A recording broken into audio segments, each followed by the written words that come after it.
টি-20 বিশ্বকাপে super 8-এর group 1-এ নিজেদের শেষ ম্যাচে অস্ট্রেলিয়াকে বিশাল টার্গেট দিয়েছে টিম ইন্ডিয়া।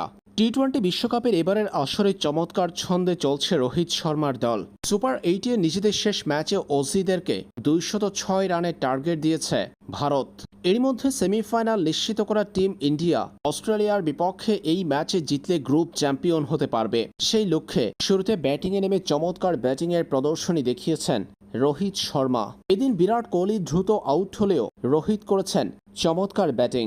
সেঞ্চুরি পূর্ণ করতে না পারলেও শতকের 8 রান আগে আউট হওয়া রোহিত শর্মা খেলেছেন মাত্র 41 বলে 92 রানের ঝোড়ো ইনিংস। মিচেল স্টার্কের বলে বোল্ড আউট হওয়ার আগে রোহিতের ব্যাট থেকে এসেছে 224 স্ট্রাইক রেটে ঝোড়ো ইনিংস। তার 224 স্ট্রাইক রেটে 41 বলে 92 রানের ঝোড়ো ইনিংসটি সাজানো ছিল 8টি ছক্কা ও 7টি চারে।